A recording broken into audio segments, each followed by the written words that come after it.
പ്രിയപ്പെട്ട ദേശസ്നേഹികളെ, ഞാനിനി ചരിത്രവും കണക്കുകളുമാണ് സംസാരിക്കുന്നത്. മലയാളത്തിലാണ് സംസാരിക്കുക.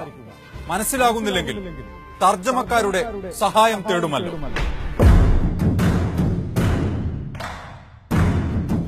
രാഷ്ട്രപതി ഭരണം എന്നും പറഞ്ഞ് നിങ്ങൾ ഞങ്ങളെ പേടിപ്പിക്കുകയാണല്ലോ ഇപ്പോൾ.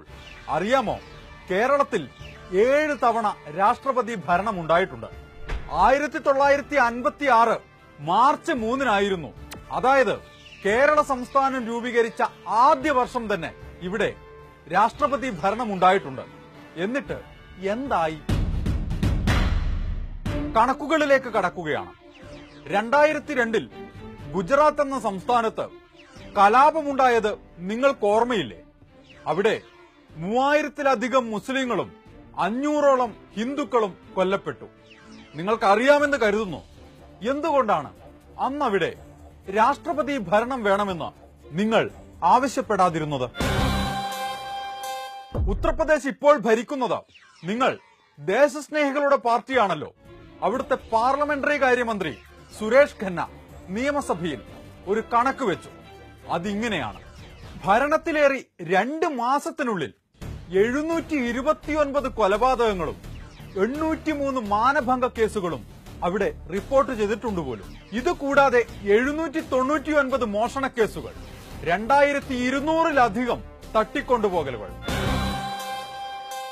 കേരളത്തിൽ രാഷ്ട്രപതി ഭരണം വേണമെന്ന് ആവശ്യപ്പെടാൻ നിങ്ങൾ ഉന്നയിക്കുന്ന വാദങ്ങൾ കടമെടുക്കുകയാണ് എങ്കിൽ ഉത്തർപ്രദേശിലെ ക്രമസമാധാന നിലയും തകർന്നിരിക്കുകയാണ്. അവിടെയും വേണ്ടേ രാഷ്ട്രപതി ഭരണം? പ്രിയപ്പെട്ട ദേശസ്നേഹികളെ, ഒരു കണക്കുകൂടി. 1970-ന് ശേഷം കേരളത്തിൽ കൊല്ലപ്പെട്ടത് 527 CPIM പ്രവർത്തകരാണ്. ഇനി മറ്റ് സംഘടനകളിൽപ്പെട്ട കൊല്ലപ്പെട്ടവരുടെ എണ്ണം എത്രയാണെന്നറിയാമോ? 442. ഇതിൽ 185 പേർ BJP പ്രവർത്തകരായിരുന്നു. SFIയുടെ സംസ്ഥാന ജോയിന്റ് സെക്രട്ടറി ആയിരുന്ന KV സുധീഷിനെ വീട്ടിൽ കയറി അച്ഛന്റെയും അമ്മയുടെയും മുന്നിൽ വെച്ചാണ് തുണ്ടം തുണ്ടമാക്കി വെട്ടി നുറുക്കിയത്. പള്ളിയിൽ കിടന്നുറങ്ങുമ്പോഴായിരുന്നു റിയാസ് മൗലവിയെ കഴുത്തറുത്തു കൊന്നത്. ഇഷ്ടമുള്ള മതത്തിൽ വിശ്വസിച്ചു എന്നതിന്റെ പേരിലാണ് കൊടിഞ്ഞിയിലെ ഫൈസലിനെ വെട്ടി നുറുക്കിയത്. സ്കൂളിലേക്ക് പോകും വഴിയാണ് ഫഹദ് എന്ന 8 വയസ്സുകാരൻ കൊല്ലപ്പെട്ടത്. ഇവിടെയെല്ലാം പ്രതിസ്ഥാനത്ത് നിങ്ങൾ രാഷ്ട്രപതി ഭരണം ആവശ്യപ്പെടുന്ന ദേശസ്നേഹികളുടെ പാർട്ടിക്കാരായിരുന്നു. കൊല്ലപ്പെട്ടവരുടെ വീടുകൾ സന്ദർശിച്ച് കേന്ദ്രമന്ത്രിമാരോട് ഓടിവായോ എന്ന് പറയാൻ അപ്പോഴൊന്നും നിങ്ങൾക്ക് എന്തുകൊണ്ടാണ് തോന്നാതിരുന്നത്? കേന്ദ്രമന്ത്രിമാർ നമ്മുടെ കൂടി മന്ത്രിമാരാണല്ലോ. കാരണം നമ്മളും നികുതി അടയ്ക്കുന്നവരാണല്ലോ.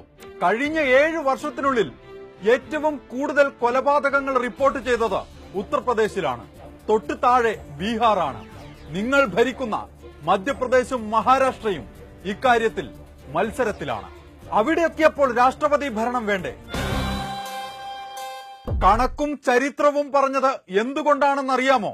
ഇവിടുത്തെ ഹൈന്ദവനും മുസൽമാനും ക്രൈസ്തവനും കമ്മ്യൂണിസ്റ്റിനും കോൺഗ്രസുകാരനും മുസ്ലിം ലീഗുകാരനും എന്തിന് BJPക്കാരനും വരെ ചരിത്രവും കണക്കും അറിയാമെന്നുള്ളത് കൊണ്ടാണ്.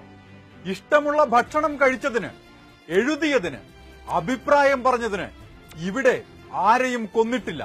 പശു ഞങ്ങൾക്കിപ്പോഴും പാൽ തരുന്ന വെറും മൃഗം മാത്രമാണ്. അമ്പലങ്ങളും പള്ളികളും ഇവിടെ സുരക്ഷിതമാണ്. വിഷവിത്ത് ഇവിടെ പാകാമെന്ന് ധരിക്കണ്ട. ആ വിത്ത് ഈ മണ്ണിൽ മുളയ്ക്കില്ല. ഞങ്ങളുടെ അരി വെന്തോ എന്ന് നോക്കാൻ ഞങ്ങൾക്കറിയാം. ഞങ്ങളുടെ അടുക്കളയിലേക്ക് നിങ്ങൾക്ക് പ്രവേശനമില്ല.